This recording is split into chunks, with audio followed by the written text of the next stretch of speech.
don't know how you feel this way, but I feel like whenever I do like content like this, I'm like every like cycle or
Are we live?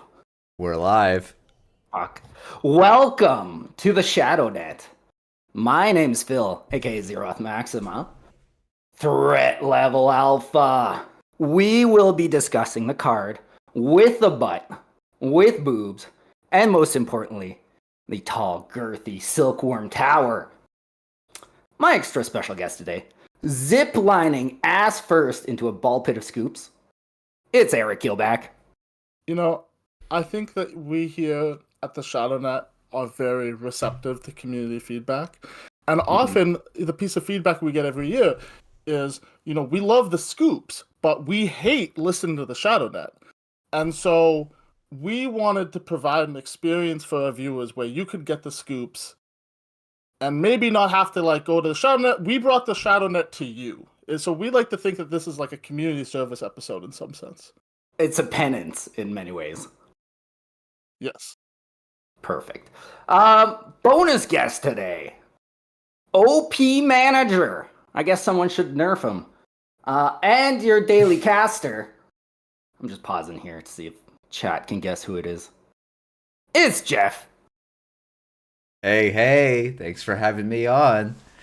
Always welcome to the show. Pleasure to have you. Is this your first ShadowNet episode? I think it is. We've hosted your content before. We've just straight up stolen it, which was great. Wait, no. Am I thinking of...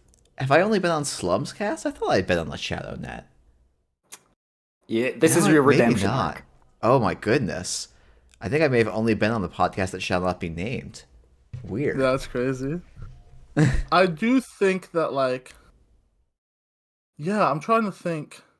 No, surely we had you on to talk about single-sided Swiss at some point. Yeah, I was about to say, I think I did the media rounds for that one. Yeah. The single-sided Swiss thing is just it's one of those things where I feel we will have a prosperous society that lives in peace, and then our children will never even know what double-sided Swiss was. we served in the 2-for-1 trenches for years so that our children wouldn't know the pain of not making the cut because the top cut all I need. Yeah. Wouldn't suffer like us. Have you seen the backlash against single-sided Swiss? Some people are really not into it. Oh, bad people with bad opinions? Who the fuck is against single-sided Swiss? I feel for certain small events, some people don't like it. If you have 6 people or something, it's just it stretches it out a little bit. There's people in OP who shall go unnamed who say yeah, I prefer double-sided Swiss, and I'm like, you know what? That's power to you. But so you're nice to those people.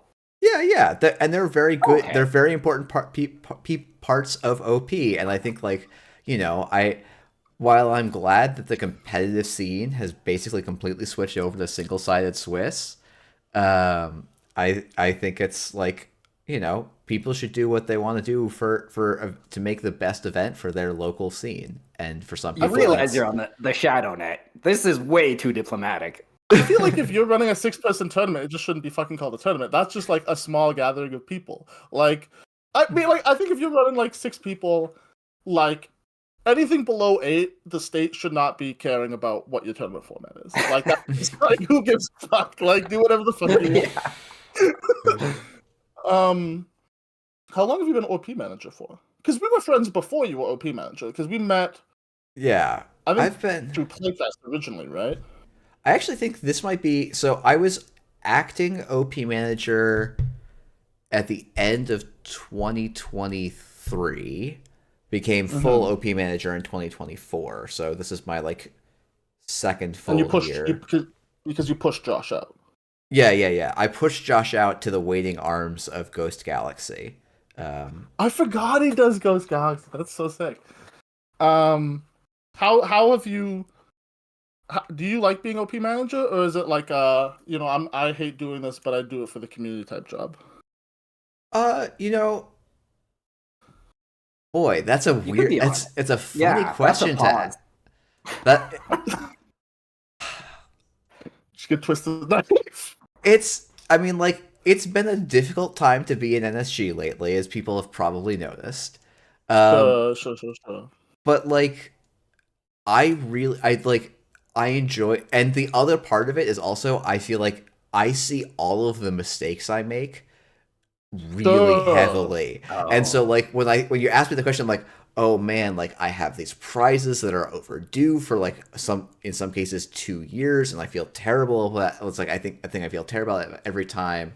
Um, but like the like having people go like, hey, this like I love, I think back to like the first worlds I went to work at, which is like Toronto, was in Toronto in 2022, and a person like broke down in tears just being like, I feel like I'm in the community and I've accomplished something just by like showing up and finishing in the top half, and like that, like being able to like provide that experience, and like for people to like have this sense of community and a gathering thing has been like, that is like such an amazing feeling. And like, having worlds sell out in like a week like wasn't what I wanted to have happen.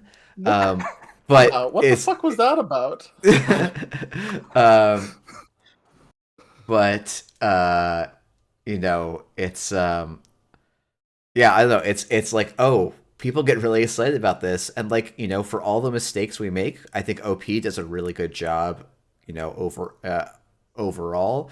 And at some point when the rest of OP gets tired of dragging my carcass around, they'll be even better once they kick me out. So I think That's good good. job. I mean, like, I feel like all the competitive players really like OP right now. Like, even like before the regionals change, like I think that like the TO is like the organized play policy document is really good because it used to be like pretty dog shit. But like now it's an actual real document that like you can reference, and like I think that the worlds have been good.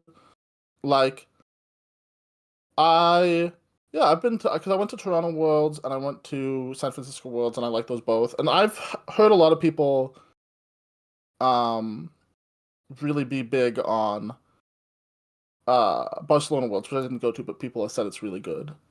yeah. But I uh, woke up on a Monday, and then by like Thursday, all the Worlds tickets had been sold out. So what the fuck happened? okay, so I should actually be clear, and someone asked about this in the chat. Worlds is not sold out.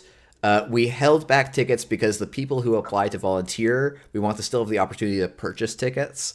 And we were like, oh, at the pace we're going, there's not going to be tickets for them to buy. So we've put a pause on sales. There's at least 100 tickets still up for sale. And I got an email back from the venue today that it's might be significantly more than 100 extra tickets. That's Um, scoops. That's That's scoops. scoops. so That That's scoops. counts. Stop the episode. We got the scoops. Wind it down. um, so I'm hoping that everyone, I'm hoping that most everyone on the wait list, and like, I'm optimistic that we will be able to significantly increase our initial headcount of what we had quoted for Worlds, and hopefully not few, if anyone, will end up having to miss the event because there wasn't seats. So I do think that like I looked at the venue online. It looks good. I didn't know where Edinburgh was before Worlds was announced, so I also learned something when the Worlds was announced, which was nice. I just didn't know Scotland was that far up in the world, like that far north. It's up there. Like it's high. Like it's like I'm so that like because you like see like if you've watched Braveheart, there's a lot of rain in Braveheart and it's cold, and I'm like, oh, okay, like this makes sense because like it's so far up north. But it's not that cold. You'll be fine. Is that Is true? that what you're worried about? I think I'm worried about like it's just like on the ocean and it's up north, which is cold. You know what I mean? It is, but I don't know. There's like the Atlantic warm air bullshit current that warms up all of Europe, including the UK. So it's actually fine. Yeah. Yeah. I think Worlds is gonna be good this year. I think that the UK organized play is just good this year. I think the changes were like big changes, but I think people have liked them. Yeah, And I think we had a couple stumbles, and I think like at some point we'll put out a retrospective article. I think we sent out kits too late and announced the timing of things too late, and opened applications too late. All of that's going to be improved for the 2026 season. Um, but yeah, no, I think this no, I season has know. been a big success, at least so far with districts, and I think people seem excited for mega cities and continentals around the corner. So like yeah, I think I think OP has been like a team that's been growing and becoming more and more successful each year, which has been a great thing to see. So Okay, so now you're the organized play manager, but you're also Jeff, and so now I want to ask you these questions as Jeff, the human being. So okay, okay, none of what's I'm said after this point is Take official the OP OP hat stance. off. yeah, yeah. Yeah. No one. I'm taking off my OP crown and I'm Wait, putting it wait, down wait. on the desk. Okay. If I see a GLC comment that's like OP said this and it was after it was quoted from this section, I'm gonna be real fucking mad with you guys. So I'm gonna ask you some would you rather organized play questions, and I want Jeff, the Netrunner player, to answer these questions. Okay. Okay, Jeff, the Netrunner player, is going to answer the rest of these questions. Okay. Would you rather have there be cash prizing for top cut at major events? So like mega cities and up. Cash This is prizing already disgusting. for major events, or no performance based prizing at any major event. So you go to the mega city, you go to continentals, and everybody gets the same prizing flat like performance doesn't matter for prizing. Oh, I mean, so as a player, Jeff, I absolutely would prefer cash pricing over total equality of pricing. I think like playing for like exclusive alt arts and playmats, like as little baby Netrunner Jeff, that was like the thing that got me into like seeing the what Netrunner could be, as opposed to just being like, oh, let me bring my Nasir deck to this event, like yeah, I don't know. I think tiered pricing is cool. So that would be my. I would rather have cash pricing than total equity in pricing. I feel like I also want cash prizes, but mostly because I just want to rinse bad Netrunner players. Like I want a bad Netrunner players show up to a tournament and then just rinse them for the money when I make the cut. Well, You know I what mean, yeah, this is the thing where it's like, yeah, if you said like, hey Jeff, would you rather play like cash free poker or a cash poker table, and I'm like, I know that cash poker is a better game, but God, I'm so bad at it, never, right? And so like this is definitely coming from a place of like, yeah, I'm a slightly You're above good. average Netrunner player, so this is Eric, you just want to like take all the community building, all the goodwill that's been built up in the years, and just light it on fire. I do want to see somebody like. I also just like am imagining. Yeah, I mean, I also don't think this will ever happen, but one day we'll get cash prizing. Okay. And I will cry. Would you rather have open deck lists for the entire tournament or closed deck lists for the entire tournament? So Swiss and cut. Oh, I mean, I'm an open deck list for everything sicko. Like, I think the most interesting Netrunner is we sit down and we both know the ranges that the other player has, and then it's about playing with that understanding of ranges. Like, we don't sit down at poker and go, hey, you might be dealing with a deck with an extra 4 kings in it. Like, I don't know. I think Netrunner's really interesting and they're still bluffing in games of Netrunner without having to have the like hidden elements of the deck list. But I feel like this is like such a board game pilled take.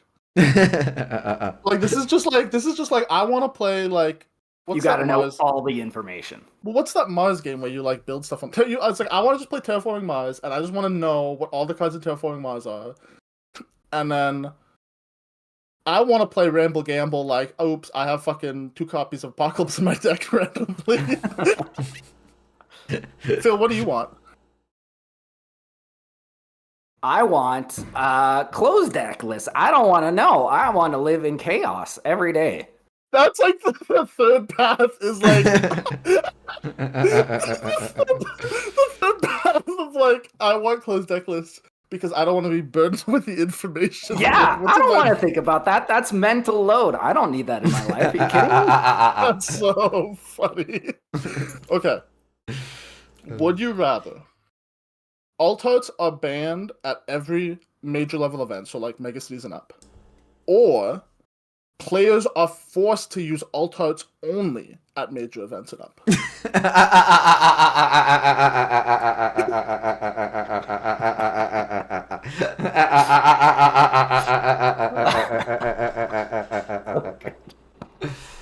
We broke them. Oh, We got him good at that one. I'm so glad you're doing the games this time. Oof. oh no. Cause like, okay, I have the like real Jeff answer in my head, but I'm like, do I say the like which answer do I actually want to give here? You're on the show net, brother. This is third level alpha. This is threat level. I mean, I actually want to see. I kind of like a morbid curiosity in me. It's like, what does it look like when everyone has to play custom alt arts? Well, I think what happens is people start drawing their own alt arts. I mean, but to be honest, like, I feel like that could be sick. Like, yeah, my drawings would be fucking stick figures doing nonsense. But, like, that'd be such a neat little... I feel like that could be a neat little world where everyone's got their own, like, homemade alt arts that they're bringing to an event. I think that, like, if you... Yeah, so, like... It is, like, its own form of dystopia, I think. Yeah, yeah. If you thought the game had, like, readability issues now...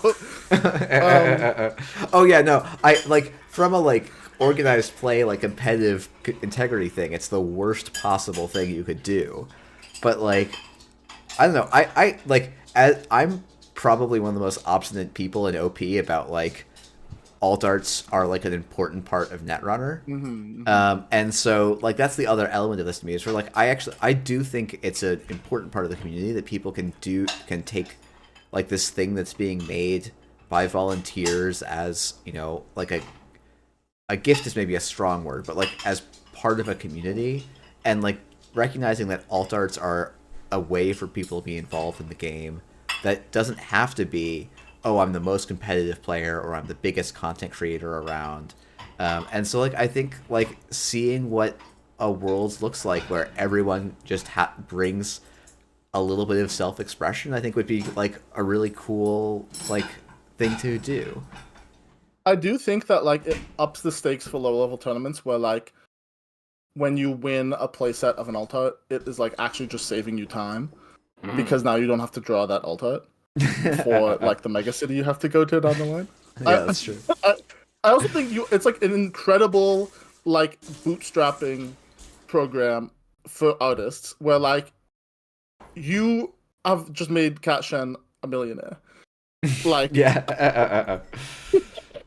Yeah, and, I mean, like, I will say, like, we've sniped, and, like, I should, like, you know, don't go adding me in GLC, but, like, we have sniped GLC artists to, like, commission for alt arts for OP cards.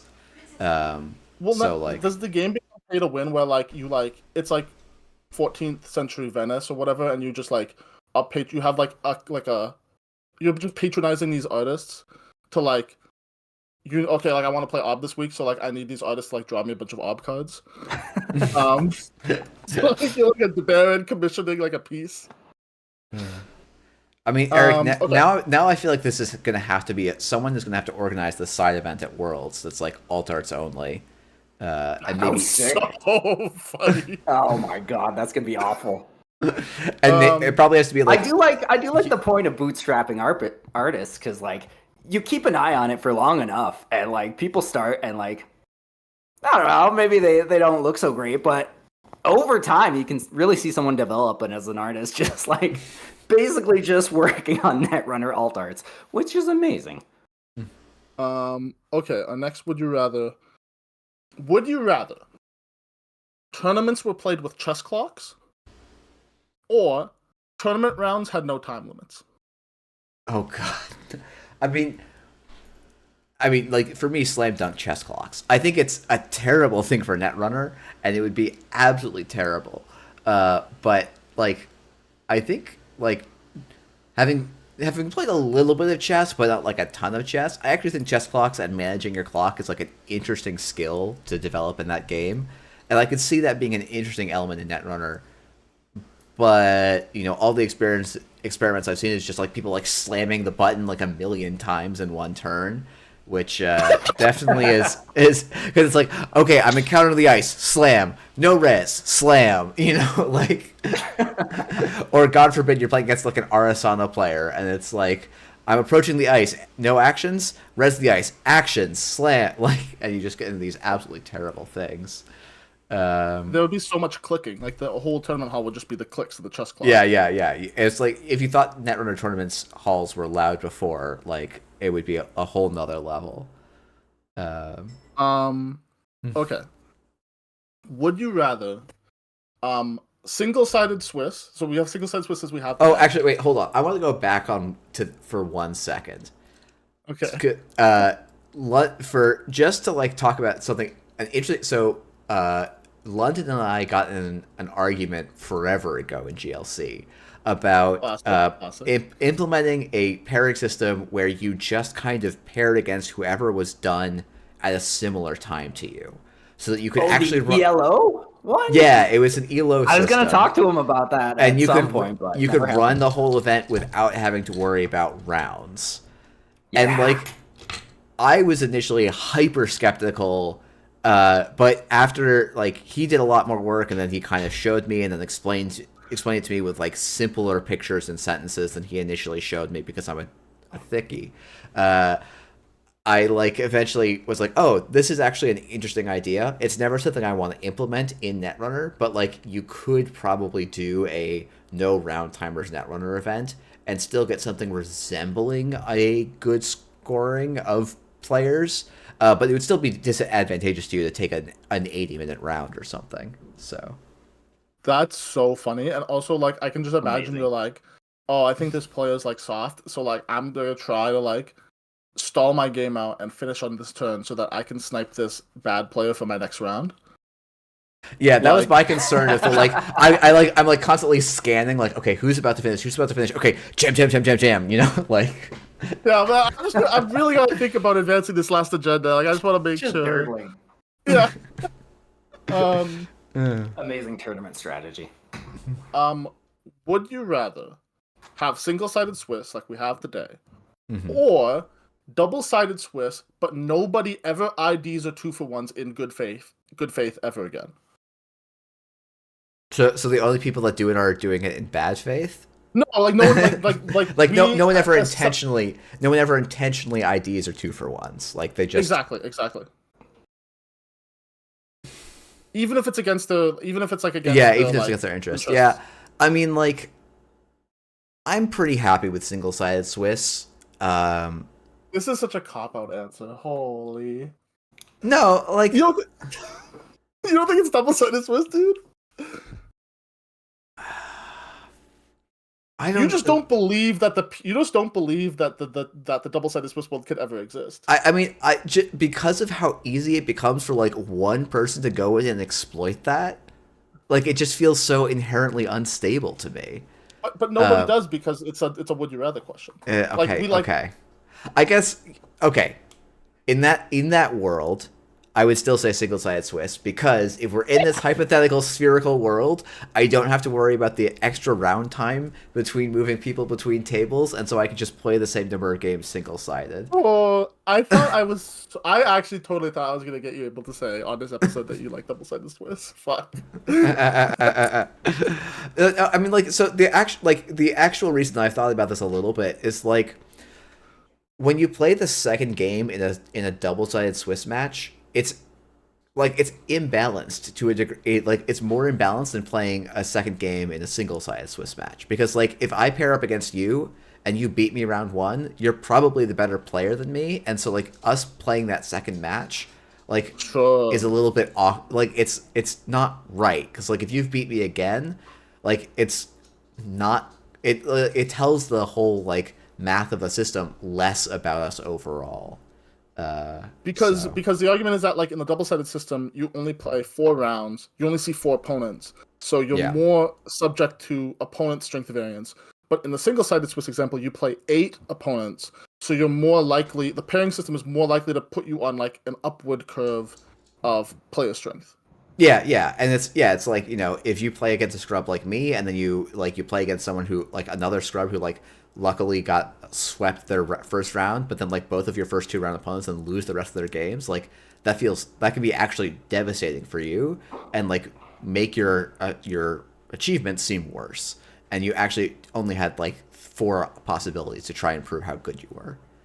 I do think that like I had so many double-sided Swiss experiences where you'd play like somebody who like wasn't really in a competitive netrunner, and you'd sweep them, and then the beautiful thing was then you'd get the round 2 pairing, which was another person Who wasn't who that like had into. swept the round but wasn't in the Yeah. competitive netrunner, and then you sweep them, and then you'd be 4 on your ID twice, and then you'd play the real competitive players in the cut. Like, it was so sick.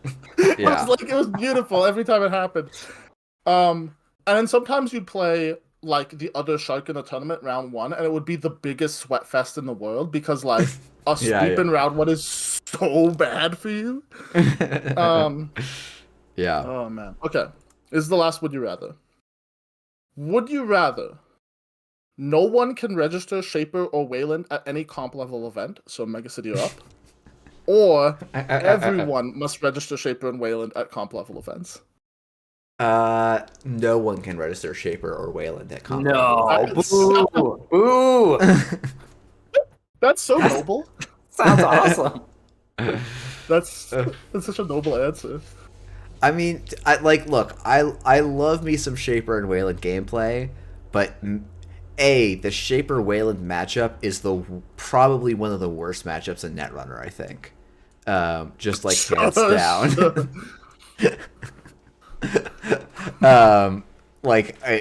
That's and then like also I don't know, like, yeah, it's as much as I love them, like that it's not what people play Netrunner for, and so It would be really funny because you'd like create like 2 separate games almost, where Yeah. like you'd be like, oh, Wayland's really bad because it just like loses to Crim, but then like you go to your Mega City and you're like, actually Wayland is really good because it's the only club deck you can play.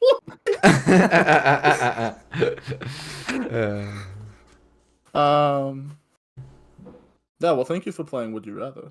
Yeah, I'm glad that most of those questions are not going to get me kicked out of NSG. Only a couple of them will. We should probably talk about our scoops. Oh yeah, It's a yeah. little early. Bill, you wanna lead? So okay, did you scoop this card during the day at some point? Like, what the fuck happened? I scooped this card. I sent it to some people. They scooped it around just to build a little hype. I just felt bad. There was like, our scoops on the schedule, Backroom Deals, which is still on, which you're watching this instead. Thank you. And Backroom Deals is like still a couple running? other ones. They They're played a different jamming game. another game. I'm They played looking a at different game, Patrick okay. right now. Look at him. I thought they were still on the first game, and I was like, Jesus Christ. Okay, that's more reasonable. But yeah, I put this one out there just so people would have a little scoops in the morning, right? So we wouldn't have full revolt during the day. Sure. So this is Clean Getaway. It's a 3-cost criminal run event. You run any server, if successful, gain 6 credits. And that's 2 influence. And it says 127 rounds fired and 2 police hoppers totaled. Miraculously, no officers were hurt, though the suspect remains at large. Abdul El Sattar, KKN 6. Oh, guys, I think I'm sorry. I've pulled up the wrong file. Somehow I ended up with one that's No, called. this looks great. I don't know what you're talking about. I've ended up with one called Thick Getaway. Thicky Jeff? I think this is the actual art. Thick Getaway? So Wow. funny. Oh, no, now it's missing something. It's missing something. Oh boy. Eric, how do you feel about this card? I feel like it's really fucking good. Like, it's just like... Have we read the effect, or did I just miss that? No, I read the effect. Okay. I think this is kind of just an auto 3 of an effort criminal. Like, this is dirty laundry, right? This is dirty laundry that pays you out on success. And like paying out on success is like 20 times better than paying out after the run. I found it very Yes. I found it very funny today. Not funny. Funny is the wrong word. I saw people saying like, "Oh, this feels like a side grade," and I was just like, Brother, no way. "This is if you're playing criminal, this is just a straight up better card." And like, yes, you need to have 3 credits, but if you didn't have 3 credits as a criminal player, you'd already lost anyway. So like, it's fine. I feel like having 3 credits is like fine. And like honestly, I think if this was 2 for 5 and it had this on success clause, it's like it would be kind of broken. Like Yeah. yeah, I don't know. I feel like this is just like this is kind of lines up with what NSG wants to do, right? They like are constantly moving the neutral econ cards into the factions. And so now criminal just has dirty laundry basically. Do we feel good about 2 influence? I think if you spend influence for this, something has gone wrong. Oh, see, I was about to say 1 I could see splashing. 2 is maybe a one of, I mean, like, as a freaking Arasana Pilt player, I'm like, okay, I guess I gotta find 6 influence in my decks, like, Yeah. because like Sure. like I actually like I kind of think especially considering that like Shapers have been given like knickknack now, so like some of their econ is now tied to running. I don't think it's like completely wild to be wanting to play a card like Clean Getaway, but yeah, spending 2 influence per copy is definitely gonna hurt yourself in deck building. I do think like I'm playing a bad deck classic is you don't know what to do with your influence, so you just spend 6 influence on 2 copies of Bravado, and now that's those true. deck builders can just play 3 copies of Clean Getaway. So like I don't know if that's better though, but yeah, like in a pinch. I feel like this on success condition is deceptively good. It's going to make it like so much better against asset spam, where like they put 3 cards out and you just get to like Clean Getaway and then like check the trash immediately. It gives you the money to trash things out of R&D immediately. Yeah, I think it's just probably really good, like a staple econ card that will. This is also just kind of like wild in the new Crim ID, right? Like the new Crim ID just reveals just draw itself this top for and free. you can draw this for free. No problem. But yeah, I think this is like an auto 3 of in every Crim deck, and then like, which is fine. I think it's just kind of like a basic econ card that like should exist in the game. Eric, what I was actually asking is, how do you feel about the zip line coming out of the tip of the Silkworm building? I feel like when we published that China episode where I was like look at the cock conspiracy. Yes. I got so blasted for it. And then we saw the art for the Nebula ID, and I feel so paid out. Like, I'm just saying, you can connect the dots, and I also think, like, this artwork is good. I don't understand why they have a cape. It's Ken Tenma's coat. That's fucking not true. It's a little bit true. You think it's like... She stole the briefcase and she stole the coat. From Ken. From Ken! No, Ken was in the tower. Ken was in the tower. Retired at the top of the tower. Ken was retired at the top of the tower, and this woman stole Ken's coat, and then also the briefcase. And she's so fast, Ken can't even catch her. I do think that, like... Look, it's in the picture. That's lore, baby. I just think there are questions I have, which are like, why is there just, like, this piece of thing dripping off the fucking cock tower? Like, I don't understand, like, why... What, like...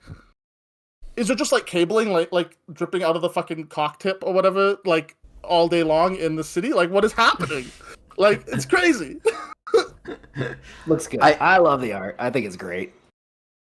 I hate to be the lore police. But my understanding is probably this is something to do with the space elevator being made out of some sort of super silk, and these being called like silkworm towers or something.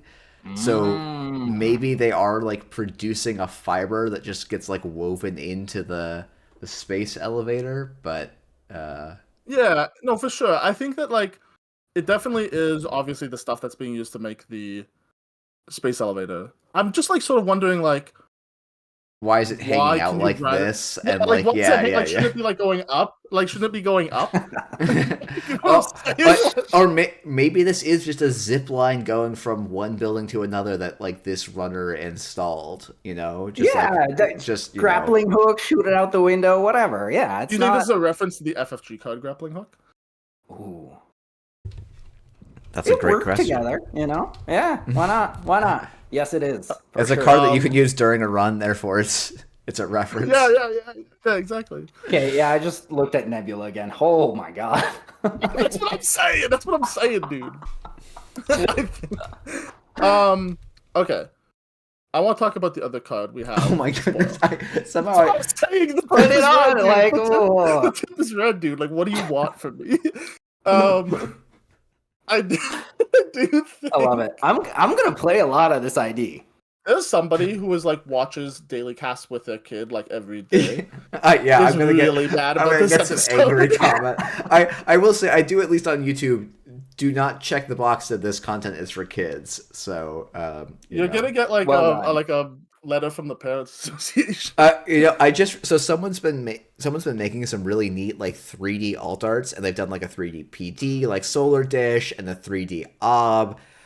But I think they're gonna have some troubles doing like a 3D Nebula talent management building. I think those are think popular in real life. Like, why not popular on Internet card? That's what I'm saying. Yeah, you model it for the card, and then you could 3D print it. That's like double the sales. I will say, I want to talk about the other card we have to spoil. Oh yeah. This one's a new scoop. You do have another card. Yeah. People are probably gonna be pretty interested in this one. Did we Photoshop a butt on this one? No, I don't think we did. Damn. Okay, so this is Transfer of Wealth. This is a zero-cost criminal run event. Run HQ. If successful, take a tag, and the corp loses 3 credits. Gain 2 credits for each credit the corp lost this way, and it's a 4 influence event. And it says, in KK, we say, not gonna try that. It means don't tell the world how much money you have if you plan on keeping it. Joker. Oh, Joker. Oh, man. We live in a society. We do live in a society. Oh, Siphon's back. It feels bad. I feel like this is, yeah, I mean, like, Siphon has to... I feel like Transfer of Wealth is such a funny card name because it really does sound like we just had to, like... Okay, yeah. We opened up the thesaurus and, like, you know... Yeah, it's account Siphon. It's a Transfer of Wealth. It's a little cheekier, you know? It's like, I think a little transfer. One of the things I love about this artwork is that this is like a really big callback to the original Account Siphon artwork. Yeah, absolutely. The numbers on the screen are the same sequence of numbers that are in the original Account Siphon art. Amazing. So this is like different than Doof, right? Because like Doof was a double to play and cost 1. And made you lose 1 for 1. And this makes the corp lose 2 less credits, but you're gaining 2 for every one they lost. So you're essentially going up +1 positive. And but you also have to take a tag. I think the big thing is that this doesn't replace the breach access, so you still get to access cards from HQ. Yeah, that's like a pretty wild like difference. Like you're like, oh, this is like Doof and Account Siphon, but like it's doing something very different, and that it's not by not replacing the access, it like changes how you think about this card quite a bit. So like you can have a Docklands pass out and like Transfer of Wealth someone, and then still. See, I'm trying to give commentary, but I'm just watching Ian go through my mental thought process. Yeah. I do think that like you have a Docklands pass out in Zion. It's pretty good. It's pretty good. I think apologies people listen to this as a podcast. You'll just have to go and watch this on my YouTube channel instead, because the chat does feel like it's distracting all of us a bit, but it's losing its mind right now. It's great. It's also a run event for the new Crim ID, so like this is just going to add to your hand. it's also like it's only a click to play, so you can pivot to the remote. Like it's like easy to play. Transfer, you can like 2 transfers in the same turn, make them lose 6, and then run the remote. I do think it's like worse at just being an econ denial card, but it's better at being like a tempo card, if that makes sense. And I like that.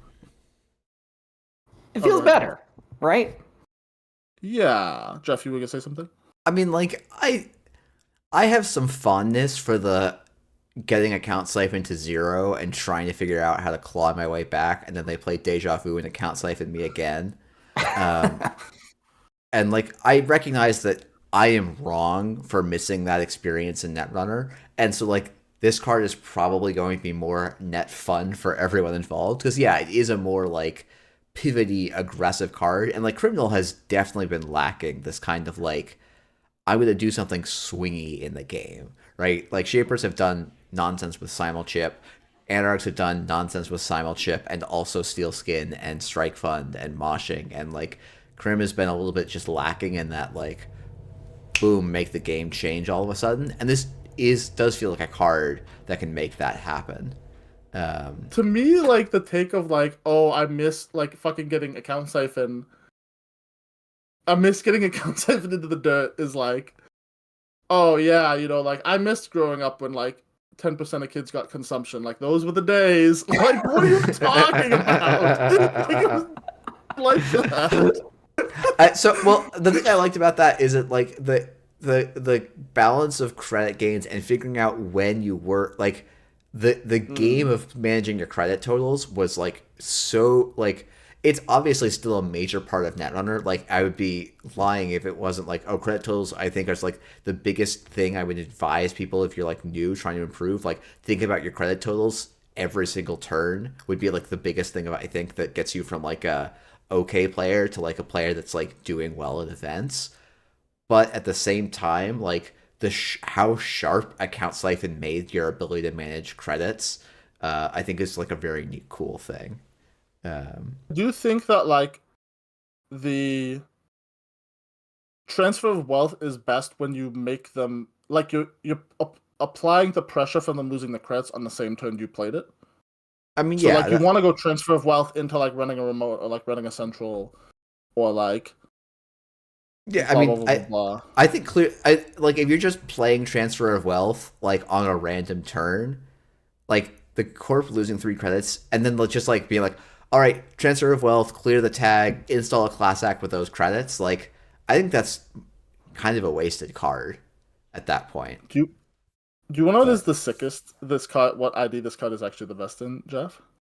Are you gonna say Seb? No, this card is fucking filthy in Baz. Where like okay, they Ice HQ, they're on like 7 credits, and you go transfer of wealth. And they're like, okay, if I don't res, they just made 6 credits and I lost 3. If I do res, they could potentially have a boomerang and I still lose the money. And I can res and they just like install like a class act or something. Or like install like a fucking like any card, right? yeah. So I just think that like you kind of just get to fucking like represent an insane mix up of transfer of wealth. Like it's actually filthy. Yeah. I mean, that's definitely to me the coolest part about Baz, and so I'm glad that like transfer of wealth lets you like throw that punch. And like I think this is like a thing that like, you know, people that play a lot with account siphon and then play with Doof always complained about was like account siphon you could play without needing to land. Like you could just use it as a like, obviously if you could land it, great, but it was sometimes correct just to represent the threat and feel like it's okay if the corpse stops me because they have to spend tempo to stop me. And I think transfer of wealth at least brings that back, because it's like if you played a Doof, it's like, oh, I'm going to spend 2 clicks and a credit, so this kind of has to land because I'm giving up so much if it doesn't. I do like that Baz fork. I was thinking of this, and you like fork it with, hey, you have either boomerang in hand and they res and they lose it, or they don't res, and then after the res window, you install the pan weave and make them lose the extra credit and gain the extra credit. Jesus. You know? I also will say that like I think that the tag matters a lot more in this new standard because kind of like just everybody has tag punishment. Like, yeah. I It's not think just that- like, oh, am I playing against the one random guy who decided to bring a Wayland to this event when Wayland is not a faction, or am I playing against an NBN player that like a lot of times it's like, oh, the NBN player was playing a 1x closed accounts, and that was the tag punishment because like Plastrate just said, oh, if I install Plastrate, you can't really flatline me. So yeah, I do think actually like the tag punishment landscape, despite I feel like the tag punishment cards being weaker, the like tag punishment landscape is stronger, which is kind of an odd contradiction, I guess. Yeah, I think that like my kind of takeaway is that like I just think this is a sick card. Like, Yeah. I'm excited, and I think that like it encourages you to run and be like a more tempo positive deck. I think that's good for the game. I think that like yeah, I think this just like really encourages you to do the thing I like in Criminal, which is like the sort of like apply pressure, pivot, and then like put the knife in their back, where you pivot from you go transfer pivot to the remote, and you're like, okay, super sick. Yeah. I mean, I don't know about how you feeling on time, Jeff. I feel like we could do a spoiler roundup, or we could move into Canadian politics. Your call. No, we can do some spoiler roundups. I want to quickly share out some people called this card a little bit closer to Hot Pursuit than Account Siphon, and I think we'll have to see how that kind of comes out in actual play. Because Hot Pursuit was like is a more like just straight up econ card that you get a tag and access, and so Transfer of Wealth is like a little bit more denial, but like I do feel like that 2 credit difference between Transfer of Wealth and Account Siphon or Doof like probably is meaningful, and so I think it'll be kind of set you up for the rest of the game in the same way, right? yeah. Accounts like you could build entire decks where it's like, yeah, my economy is basically assuming I'm going to land 2 account siphons, and that's going to give me all the credits I need for the rest of the game. And like gaining 6 credits or Transfer of Wealth twice is not going to be enough to win you the game. No, I don't think you can put Transfer of Wealth in your deck as like this is the main thing I do. Yeah. Yeah. Cool. You want to do some roundup? Yeah, for sure. So I think so there's been a couple different things, but I think you were most excited to talk about the some of the NBN cards that were spoiled today. Yeah, we can start with NBN. Yeah. So Doomscroll. This is from Backroom Deals that just finished up their stream. This is Next Big Thing. It's a 5/3 agenda subtyped initiative in NBN. When this agenda is scored or stolen, place 1 agenda counter on it. Click Hosted Agenda Counter, draw 4 cards, shuffle any number of cards from HQ into R&D.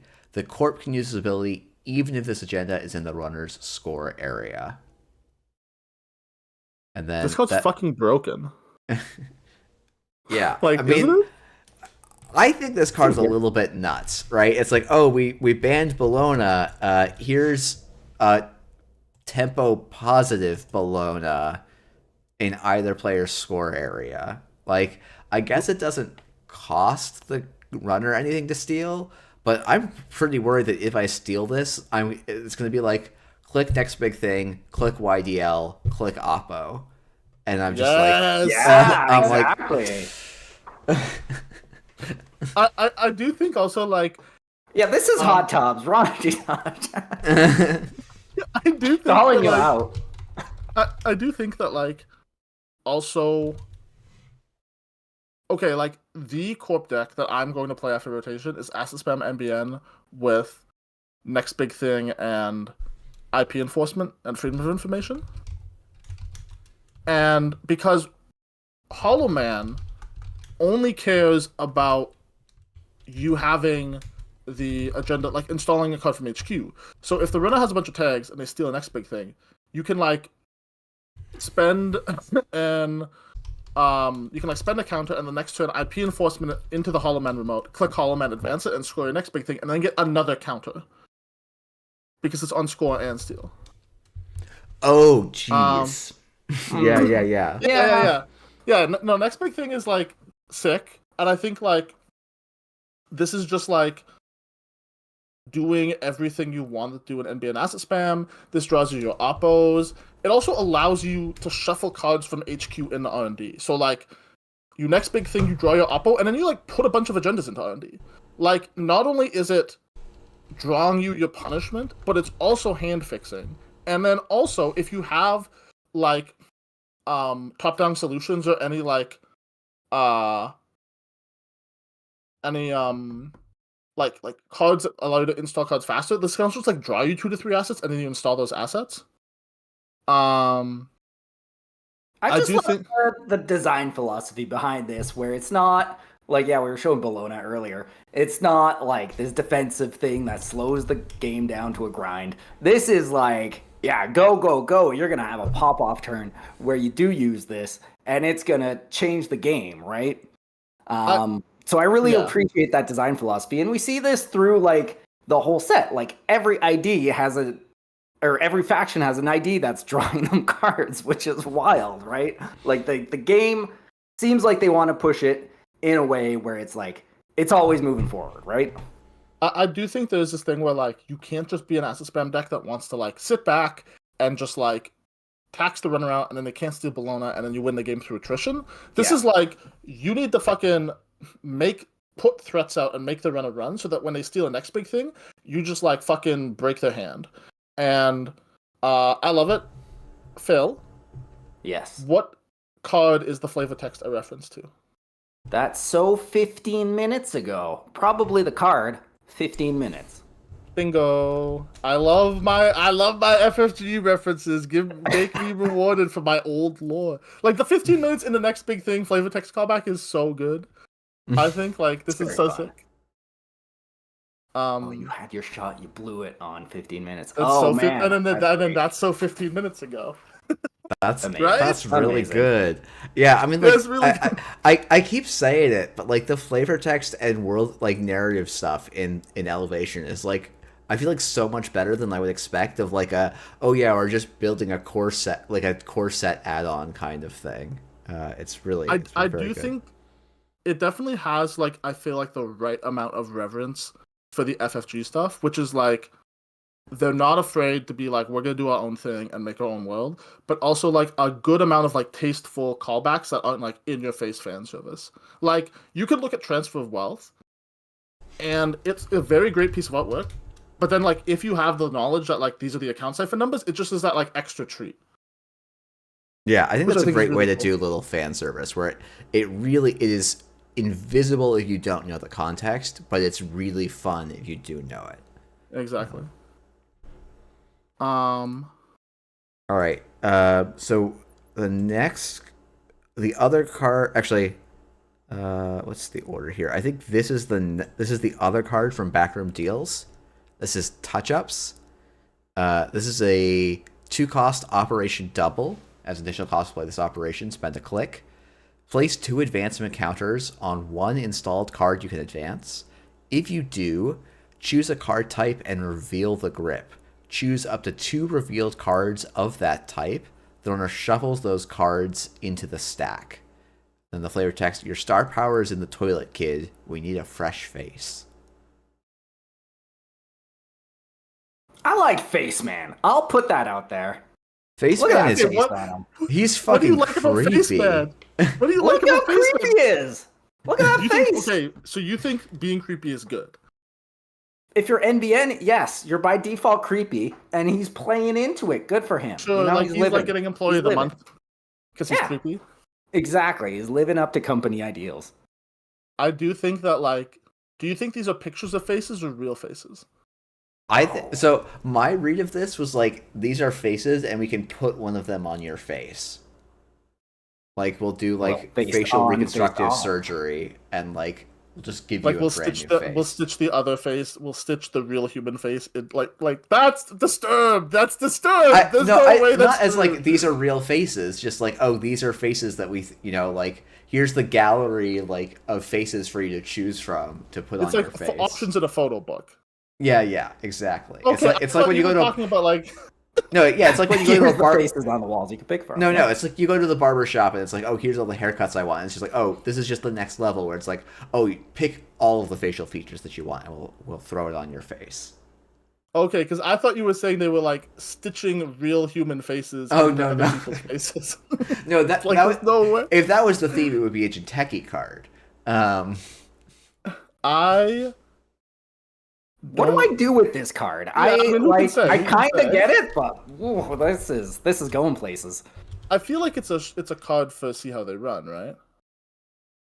Yeah, Like I like it because it's like a mix of Salem's Hospitality and Shipment from Sansan, which is like just not like two cards that like I don't think ever went in the same deck. So yeah, see how they run does seem like the. I've been home for telling this. Dave the shitter's not full. There's But like, there's is still like, can room you in just there. can you just do this thing where like you put this on a tomorrow's headline, and then you add two cards to the bottom of the hand, and then you play end of the line with the tag they got from tomorrow's headline? As long as you have one other thing there, yes, right. Yeah, you just like need you just the like, advance. or you can use yeah, I guess. Or your ID ability, because you flipped with Oh yeah, Nebula. that's true. Yeah, Nebula can just if they have the tomorrow's headline on the table, can Yep. touch ups, get a click, advance, end of the line, and as long as you I call do. like two cards Yeah. out of a 5-card hand, you win the game. Okay. Are we ever not calling event? Okay, yes, Phil. Because sometimes like Sometimes you play against a shaper player who like includes like 4 events in their deck because they're deranged. Oh, it beats Steel Skin, Andre. It beats with the Steel fuck? Skin, yeah.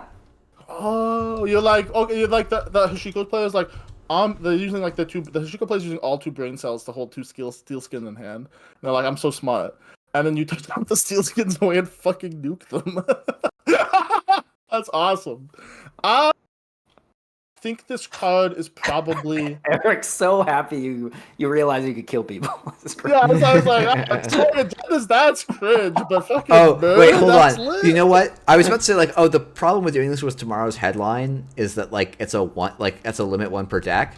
But you can do all of these same lines with Orbital Superiority, the most forgotten 4/2 in the cipher Right. of 4/2, or not the cipher, the what was it? The Niffer of 4/2s. Niffer. Yeah, the classic Niffer.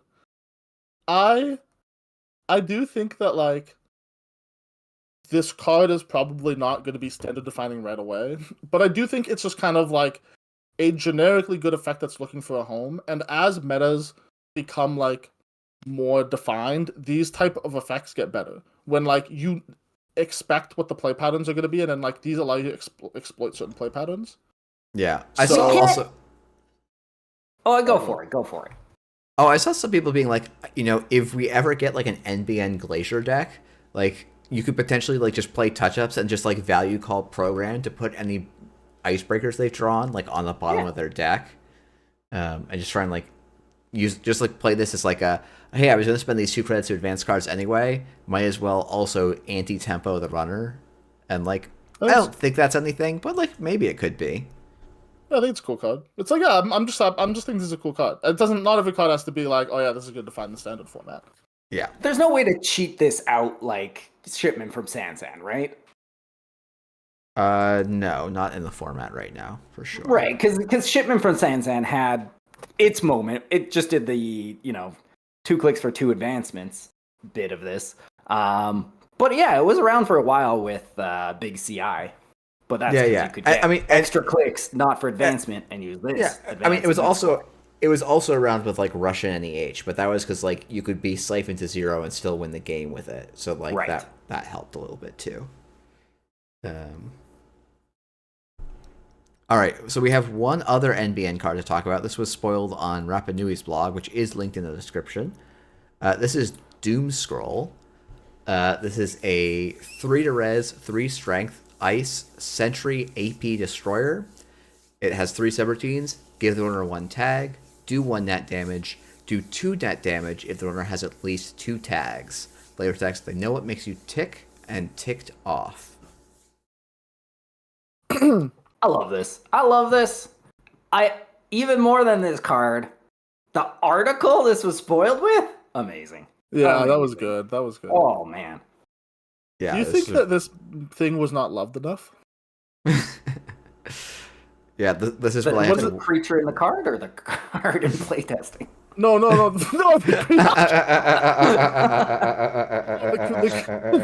I played. Don't worry, I played this a lot in playtesting. It got a lot of love. No, like, what do you think the creature's called? The Doomscroll. You think this is no? Because Doomscroll's a verb, motherfucker. Like, what do you like? Come on, this is like Barry. But it's the noun version of the verb. This is like the His name is Keeper Doomscroll. or something like that, right? Like His name is Doomscroll. No wonder he looks like this. If I was named Doomscroll, I might grow up to look like this. Like, don't you Have you think this been on is the internet? Shit has the dumbest names. Yeah. like this guy's a 4chan user?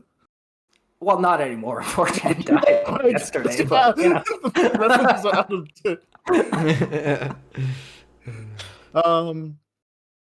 I think that this card is the strongest piece of ice we've seen in the set so far, and in the running for like one of the strongest cards we've seen so far. Which I know is kind of crazy. Yeah, But, I feel like a lot of people are going to say like, "Oh, this is outclassed by like Cylindra." That's insane. That's Which is, I don't know. If you say that, you lose GLC spoiler discussion posting permissions for a week. That can't be true. Fucking Doomscroll is like Good face check value. Good, taxing repeat value. run. Yeah, it's just taxing. Yeah. It's good. Yeah, it's people like, "Oh man, like 3 strength for 3 res and like only 2 relevant subs." I'm like, Drafter is like the best ice in the has been like the best ice in the format for like at least 2 years.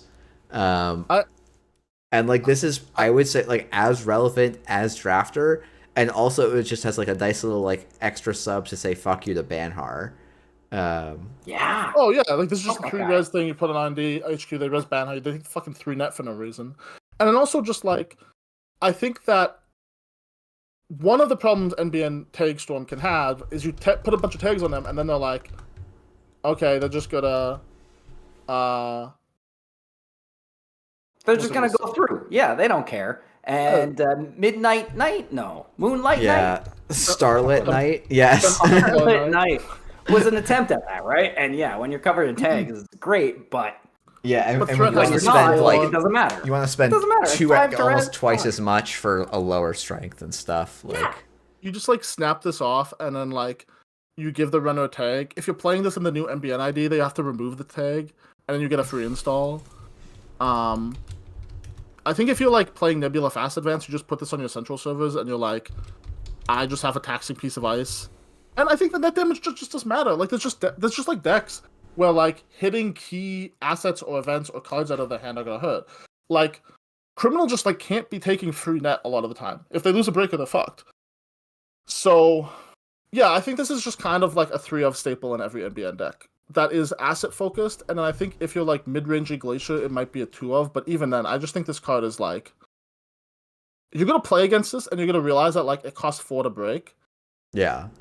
Yeah, it sounds like people are like, Carmen? "Oh man, this is 4 to break." Like that doesn't seem that good. I'm like, "What are you talking about? Like 4 to break for a 3 res ice is wild." That's nuts. That's If you- I mean, like maybe it's because a lot of people are like don't remember the like heyday of Eli, but like that was like the thing that was so absurd with Eli, and it's like we're going to a lower. It seems like we're going to a much lower power format, and like I would not be surprised if these numbers kind of became pretty wild again.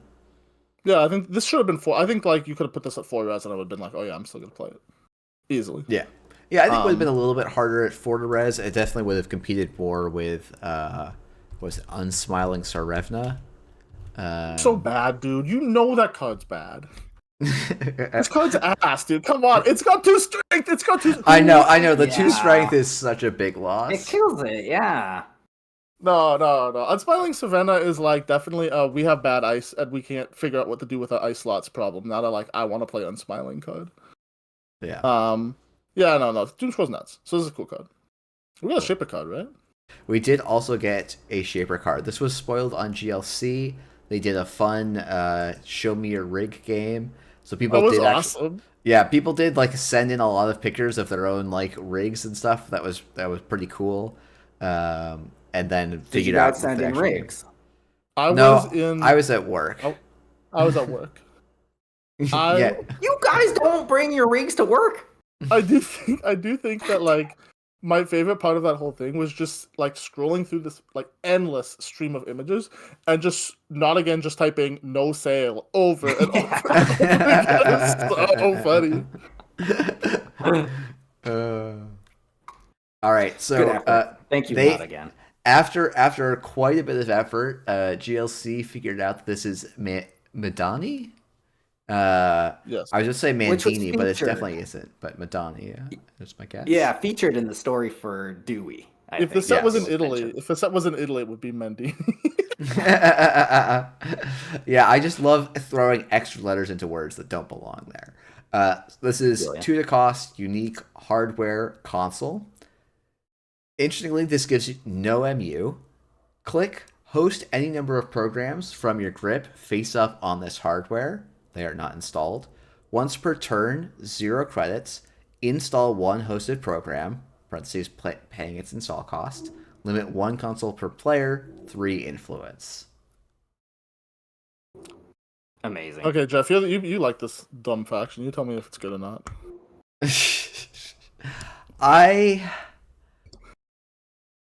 Oh, you hate it. This Damn. is Shaper bullshit. This is workshop. What are you talking about? Yeah, like I actually Host I don't, any number. That you can That's tell any it. number, Netrunner it could card be- is broken if it says any number. It could be 20. yeah, just do does it. it allow you to host icebreakers? Yeah, you can host icebreakers on this. Like, I think there's a potential world where you're just like, oh yeah, I drew all my icebreakers. I don't want to install them right now. Let me just throw them on my console. Hey, Corp, do you want to res the ice that you know I can break? Like, that's a powerful thing. And like, is that so powerful that it's better than the other options that you have? Like, is this better than Pantograph? I don't know.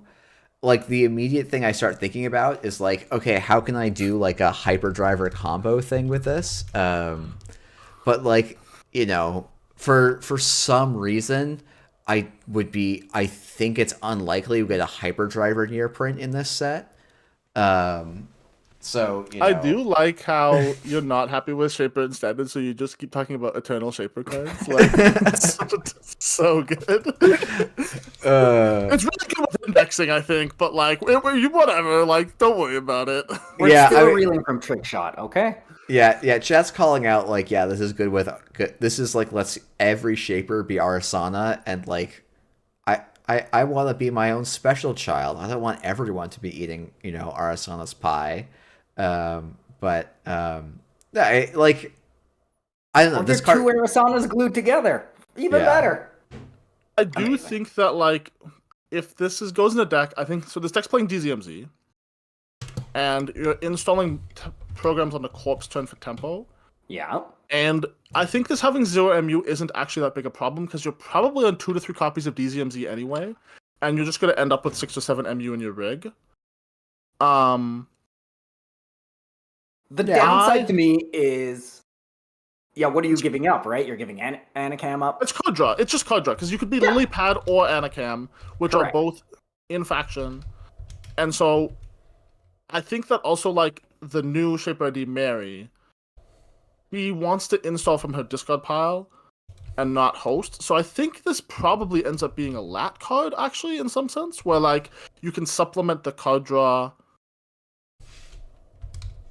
Sorry, when you said what Shaper cards have been spoiled? So not enough. We don't have a draw card in Shaper yet. I'll tell you that much. Yeah, we have no draw cards from Shaper. So the only cards we have in Shaper are Magdalene, Dewey, and I think this is a Dewey card for what. Like, this is something that I would definitely think about with Dewey, because getting the 4MU and then being able to like at instant speed flip from one side to the other is probably worthwhile, and actually being able to just go off at 4MU while still getting value out of your console is probably good. But the only other Shaper cards we have so far are Knick-Knack and Game Dragon and Illumination. Yeah. Okay. Illumination, which doesn't work with this at all, which is a bit of a bummer. I think if there was more card draw in the faction, this card would be better. But like, who can say? And I also think like, yeah, you're probably not landing a joyride and being like, oh yeah, let me dump that whole joyride onto Madani or Madini. Yeah. I might. Look, Illumination is for my 3 fucking chicken delivery cards. Yeah, my Madani and 2 DZMZs, and then I throw all my programs on them and then install one. I think that this is like probably just fine, but I do live in fear of the day where like if there's just like a mass draw event printed that has like some downside, which is like, oh, you have to discard a bunch of cards, like a game day style effect or whatever. Yeah. You're just like, and you host it all on Madani. I do think Madani also is just going to be a card that people enjoy playing regardless of how strong it is. Like, yeah. I think it like, it looks good, it feels good. Yeah, if you show up and like at a casual event, I feel like there's a decent chance I'm going to be playing with Donnie at some point, right? If I show up to an event playing with Donnie at like a competitive event, it's probably because I found something that's like broken and unintended, and that's like a little scary for a console. But like, because I just don't feel like this is like doing enough as like a fair card to be good competitively. But that's like so like I think it's probably either going to do nothing competitively or going to do something pretty gross competitively. So I think we'll have to, I'm hoping that this stays in the like fun janky phase, and like the shaper turn install things in paidability window it's like a quintessential shaper effect. And I heard someone saying like this is worse Polly's Cafe, and I'm like, I don't know if you looked at Polly's Cafe recently, but like I think this is much better than Paul's Cafe. Okay.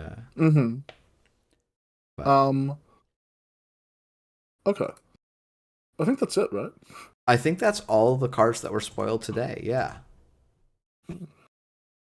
It's been good. It's been good. Yeah, good spoiler season. Yeah, it's been really good. Today was a good first day of people's scoops, and I think everyone else will be happy tomorrow. That like I imagine this is probably one of the only days where everything's happening after like 6 p.m. or like 7 p.m. Eastern Standard Time. But okay. Well, if you live in Europe, I mean, maybe you did it to yourself. Yeah, you just wake up to a super scoopy day tomorrow, right? There you go. What do we... Jeff, have you been following the Canadian election? Only tangentially to give me some small bit of iota of hope in the dark world that is the southern Canadians' southern hell zone. That's fair. Phil, have you been following politics, Phil? Absolutely. Who can get away with it? I'm working the election. Oh, good for you! Nice. Yeah, I was gonna make a joke about like corrupting the results, but I probably shouldn't in case someone like this is evidence. Yeah. Yeah, this is like I'm gonna get this played against me in court. No, I'm working the election, which I'm excited about, and like it's a big responsibility, but they do a good job training, and I'm excited about that. Did you see this thing with fucking Mark Carney and the like buttons at the conservative rally? Mark Carney and buttons. No, I don't have any concept. Mark Carney is, of course, our new prime minister that has replaced Justin Trudeau after Trudeau stepped down. Just to catch up everyone in the audience. Yeah, so Mark Carney is currently running, like there's an election going on, so he's running to be the prime minister. And what happened was there was a like conservative like event basically hosted by like some conservative think tank for like a candidate or two in like the Toronto suburbs, I think. Uh-huh. And people were handing out these like Trump style like stop the steal buttons. Oh, Jesus Christ. And it came out that the people like it looked like it was like conservative staffers who were handing out these buttons, right? Mm-hmm. Until it was found out that actually those people were undercover as liberal campaign workers who were like trying to plant like a false flag at the conservative. Oh my God. Why would you do that though? That's the if you get caught, it's the it looks so bad. It does look the prime bad. minister had to be on like in the news call and like a press conference had to be like, we had no idea, like our campaign was not familiar with these people, like we did not know that I did not know that they were gonna do this. This is unacceptable, blah blah blah blah. Which I just thought that was buck wild. And then sounds like a good time if you're a staffer. I don't know. Sounds like a boring job. I do think that like the election's gonna be in 2 weeks. Who do you think's gonna win, Phil?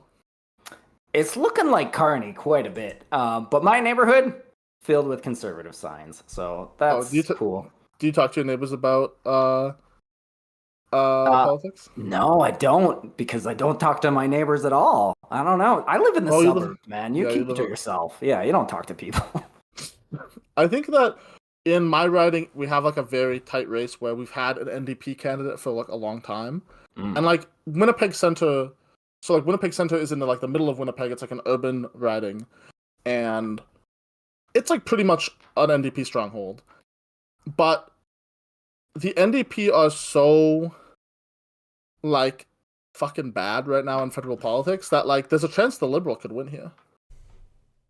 Just kind of shocking. Like a Liberal's only won twice in the past like 80 years or something. And I feel like they're barely campaigning. Like there's no NDP signs out here at all. And like previously there were, you know, you would see them, you would like actually see the orange sign. I don't think I've seen one in the whole city. I don't think they can afford it. I don't think the smaller parties can afford it. They are a small party now. Well, yeah. I mean, also like Singh is very much like I saw an NDP ad that was like, wow, this election's tight. Like, the Conservatives and Liberals are really going at it. And then it pans to, like, the candidate, and the candidate's like, but who's going to speak for, like, the working class voters? Like, our voice is important in Parliament. And I read that ad as like, man, boy howdy, we don't think we can win, but vote for us anyway. If you want to vote for a loser, vote for us. I mean, they could campaign a little harder on. Yeah, we're the working class party, but they need to get the leader's bad and like they rebuilding year. It's fine. Yeah. Oh boy. And did you hear about the Green Party getting disqualified from the national debate? Because they don't have a candidate? Yeah, so like literally what happened was for the past like week, the debate, like the like nonpartisan organization that runs the federal debates has been like, hey, Green Party, like you're not running enough candidates in all 334 ridings. Oh, I see. Like that's going to disqualify you from the debates.